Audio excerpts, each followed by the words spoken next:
wonderful. And if you don't dig into the history with an open mind, you miss all those wonderful moments. Yeah, you sure do. You sure do. And there's a lot of people that are, I find that there's a lot of people that are longing for this conversation. Mm-hmm. And, well, Orange is, and Orange is fairly unique.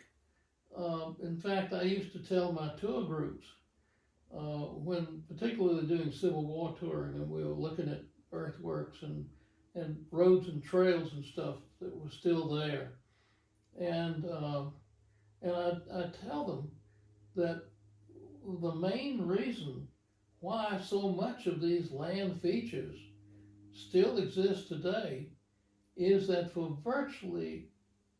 almost all of the 20th century in Orange County, nothing happened. Yeah. Nothing. I would. Lake of the Woods is it. Lake of the Woods is the major exception. I would proffer that what did happen was between boys and girls and families and shenanigans. Well, you did get Lake of the Woods. It came in the 60s. And of course, one of the things they did was dam up Flat Run and flood the Orange Grove gold mine. Yeah. And that's, they were trying to build a dam there for the lake. And they discovered they were building the dam right over top of one of the shafts of the Orange Grove gold mine. They wound up having to fill that thing with concrete. Oh my. I tell you, that was not a cheap endeavor. The Orange Grove was one of the first mines to start digging shafts. Would that have been under Spotswood or after? Oh no, Spotswood was iron, and the iron was on the surface. So he wasn't going too deep. It would have been. Yeah, you can go. You know where the Wilderness Battlefield is? Yes, sir. Well, no, wait a minute. You want to go to Chancellorsville. Okay. Instead of going and you're going down Road 3, and if you turned left, you would go to the Chancellorsville Battlefield Visitor Center. If you turn right, you will go through Hazel Grove, which is opened up the way it was during the war, and it was an artillery position. They had 5 or 6 cannon there. But you go beyond Hazel Grove, and there's the Catherine Furnace. We went up there about 6 months ago, and we didn't know it was there. And once we got there, we're like, wow. It's there's a letter I had read. I read the writings of Colonel Byrd, and I did a video on it and just posted it online. And he speaks to in 1732 when he went to visit Colonel Spotswood, and I guess he was reporting back to the Crown, whatever was going on, and he talks about coming in and meeting Spotswood's wife and a deer in the house walking about and kicking things over. Table. And it's a wonderful story. And but in that, he starts to talk about all the iron mines, and he says 8 miles from the house, 16 miles to the house. He actually gives radius locations, if you will, and he was a busy guy. William Byrd II was an interesting fellow. Of course, I think his father was the Indian trader. William Byrd II had a large fortune that he sort of lived off of. And he was, on occasion, he was a friend of Spotswood's, and on other occasions, he was a bitter enemy. Wow. And well, they were boyhood friends, or at least school friends from the day, or something to that effect. I don't think so. In the book he talked about when they were bachelors, they used to torment one another.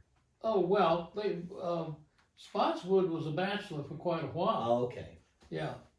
In fact, Spotswood, there's a letter that Spotswood wrote his brother, in which he said, "I have nothing against marriage, but I don't. I would not prefer to marry unless it advances the family." He said it out loud. And Spotswood, let's see now, exactly when did this happen? Yeah, Spotswood came over because he was the quartermaster general under Wellington, and in fact he was wounded in a battle. A cannonball came bouncing across the ground and bumped him in the shoulder. I think broke his shoulder. Wow. He crawled over and got the cannonball, kept it with him for most of the rest of his life.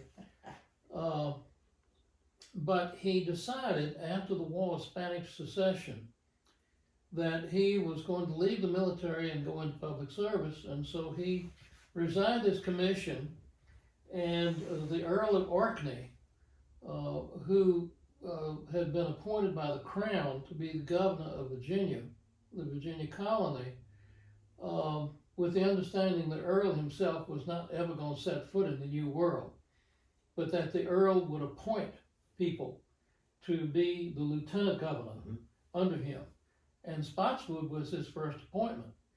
And Spotswood came over, I think it was 1710, I think. I'd have to look it up now. But he was a bachelor the whole time that he was the lieutenant governor. Wow. And William Byrd II and Commissary James Blair, and I think it was one or two other people, sailed to the Orkney Islands and convinced the Earl of Orkney that Spotswood was meddling in the election of church vestries. And church vestries was a major governance organization in early colonial counties. And so the Earl of Orkney dismissed Spotswood. And at that point, there were people who went after Spotswood, hoping they could, now that he was sort of crippled, they could break up some of his land holdings and whatever, because Spotswood had helped himself to a lot of land. And I think he had his iron business going at that time. There's one in Fredericksburg they mentioned on one of those roadside Yeah. early post office and ironworks in Fredericksburg. Yeah, well, yeah, Massaponax. Yeah. Yeah, the Massaponax air furnace. But Spotswood went to England to defend himself. And Okay. everybody says, you know, he's going to come back a broken man.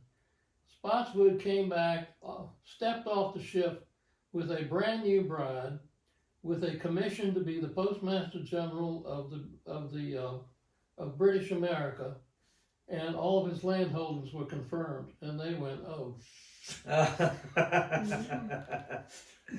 Oh, that's kind of like when the cat's away, the mouse will play. Yeah. Interesting. But that's when he got married after he was set down as governor, lieutenant governor. He was probably 40-ish or something. I can't remember when he was born now.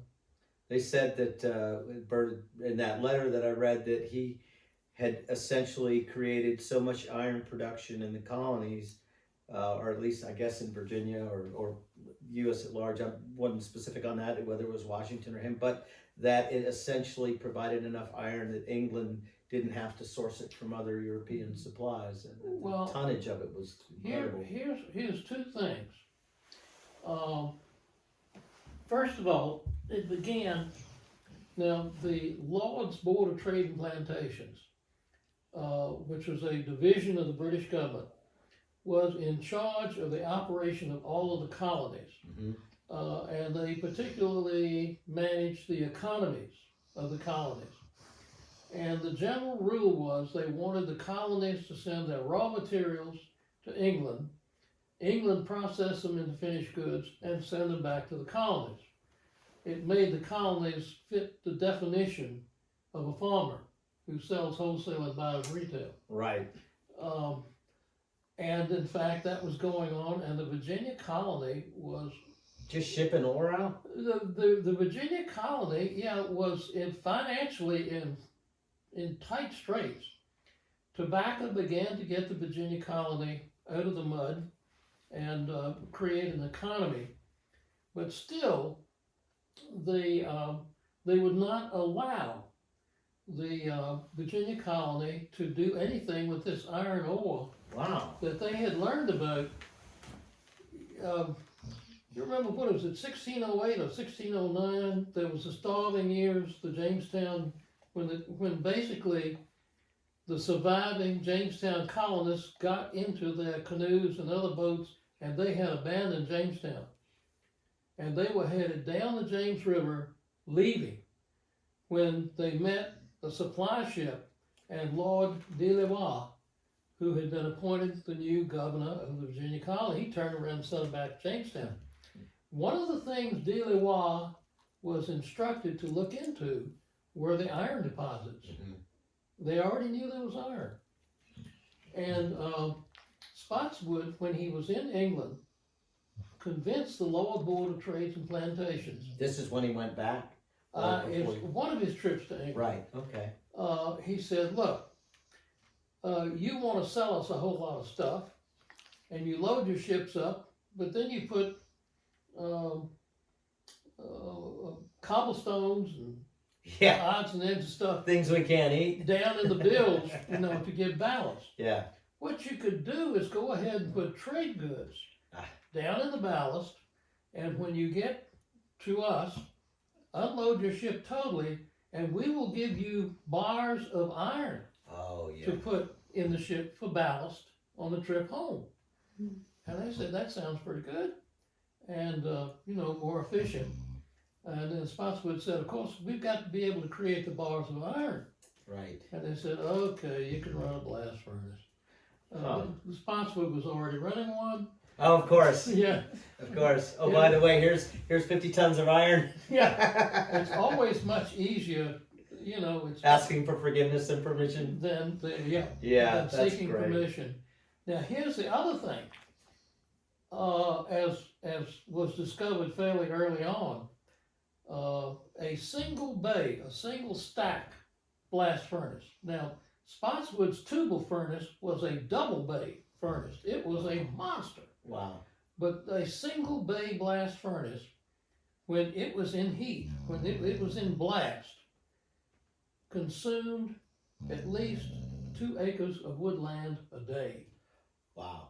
And what had happened in England was England's forests were disappearing. They had no fuel. They looked around and said, what are we going to build our ships from? Yeah, because they needed ships.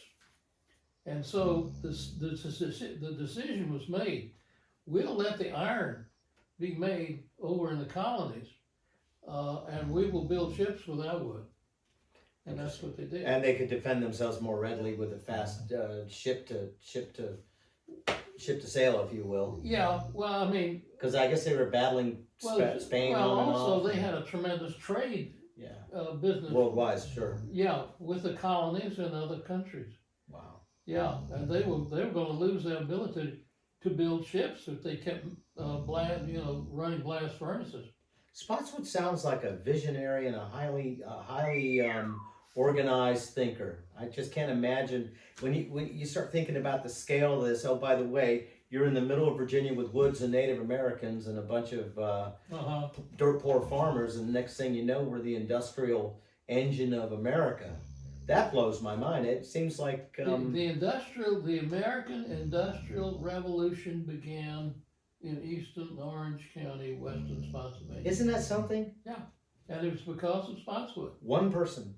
And it was because of Spotswood that the Virginia colony was the best organized, militarily, economically, in terms of government, of any of the other colonies. And that carried right up into the Civil War. I was going to say, he built the roots of freedom at the end of the day, didn't he? I mean, yes, he did. You see the muster rolls and the people that fought in the Revolution, and these people just didn't suddenly become capable soldiers and well organized. Spotswood was military minded. Wow. Yeah. Be neat to be in the room with him, wouldn't it? Just. If you were, you would be very quiet. If you were between him and something he wanted, he'd put boot tracks in your face right now. You get that when in the letter from Bird about when the dog did its business on his bed. Oh, well, not too many people had a bedspread like Spotswood.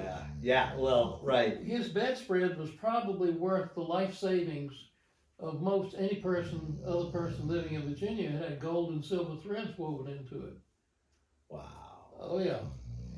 But Spotswood, give you an idea of his mindset, he was a quartermaster general, which meant that he dealt with supplying clothing. He understood scale too, didn't he? Yeah, and munitions and food and transportation, all of that.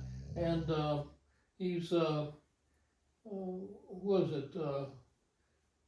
He was probably what you call a G3 on S3 in the World War II staff, and which meant that he was a back office, highly important, but back office. Not Spotswood. He used to go up to the battlefield, and that's how he got wounded. And on one occasion, he was up there with a cohort that was riding with him, and a French cavalry unit appeared, and Spotswood's cohort disappeared. And Spotswood was captured. And Marlborough, he needed Spotswood. Spotswood was a numbers man, and real organizational minded. A savant. Hard to replace. Yeah. And so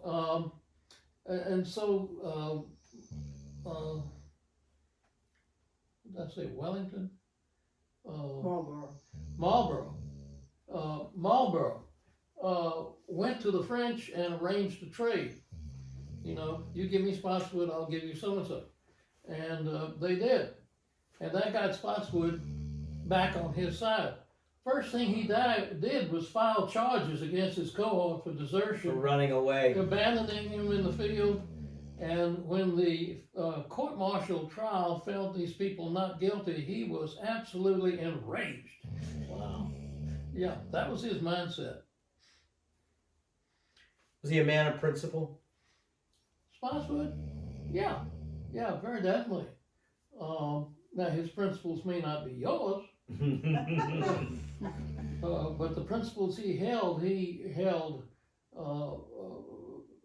to very strictly. He was consistent in his career then, by and large. I would say so.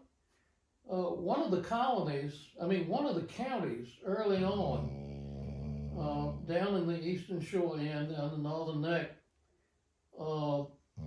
the gentlemen justices, and the counties, of course, at that time were run by the gentlemen justices, which, ultimately come to Virginia, which ultimately became the Board of Supervisors. But in Spotswood's day, the gentlemen justices were the circuit court, the general district court, the division of motor vehicles, the planning commission, the sheriff, who was only one of the gentlemen justices, did all the taxation and kept the money in a chest in his house and that sort of stuff. They had a lot of buddies out there in the county. And in one of the counties, Northumberland or something like that, these guys were sort of, going easy on their buddies. And Spotswood sent them a letter and said, gave them a very short notice to get their finances straight. They were not going to be gentlemen justices anymore. No more good old boy network. No more good old boy. Interesting. Mm-hmm. Again, being in the wilderness and then bringing in this whole structure of governance and planning and all. Quite a job. You look at Orange County in this 1608, 1708, obviously, goes from nothing to all of a sudden this inertia structure and order and industry, and it's like the Elon Musk of his day, I suppose, in a sense. Spotswood was just phenomenal. Yeah. If he had been a blue-blooded Englishman and not a Scotsman. Oh, we'd be speaking with a Cockney accent, wouldn't we? He would have been an Elon Musk. Yeah. But being a Scotsman, he was always, it wasn't quite as bad as being Irish, but Spotswood was always on the second level. Because he's a Scotsman. Because he was a Scotsman. Did you think in that as just his independence of mind, or did he have something to prove? Or it's interesting that he navigated that sort of second station world, and yet it could have been. I always look at Spotswood's position because he was 3,000 miles away from the boss. As long and as the there's no environment- problems. The environment is just different than if you would right there in England, he'd been under the thumb of. and Oh, his constantly bedside told- manner in England would have gotten him in trouble. I Oh, Oh, guess. yeah, no And question. yet he still goes back and manages to find favor. Oh, yeah. He must have been a Well- heck of a politician. Well, Well, he could and- talk and well they and realized- he had results. Well, they He was showing realized results. how well Virginia was being operated. And It was And all I think win they for sort of England. left him alone too, yeah, but they, I think the they separation put him was over in here and his left him favor. alone. because he was the local boss. But you Even had, though he was only the lieutenant governor, Yeah. he was the local governor. yeah, yeah. What do they call it? The boss hog. I Oh, mean, yeah. you had Dinwiddie, Interesting. you had Gooch, Drysdale, Spotswood, and this is not in proper order. And one or two others who were governors of Virginia, and they were all Scots. Hmm. They were all Scots. A lot of Scots got into public service and were sent to the colonies. And of course, in London, they considered colonials second class anyway. Right. So, but the shoe fits where it kind of thing. Yeah. That's Yeah. interesting. Yeah, a colonial was not up to snuff Right. to be a true Britisher. Oh yeah. Know your station. And that became clearly evident during the Revolution. Wow. Well, actually, even in the French and Indian War, because of course we had a local militia, and Spotswood's militia was pretty darn good. And we're talking about at this point 1750s, late 50s, 60s. But still, I mean, the organization Spotswood had established was very definitely functioning. And think 12 years as a county of Orange, and they're already up to this. Yeah. Military mobilization, like Patton and his people just. On the rolling other in. hand, Yeah. when the regular troops from England came over to fight the French and the Indians, the soldiers were told they did not have to obey an order from a colonial militia officer. Oh wow. The individual soldier could refuse to obey. Sounds like the Vietnam syndrome. I wonder how many English officers inadvertently tripped and fell. Heaven only. Yeah. Mm-hmm.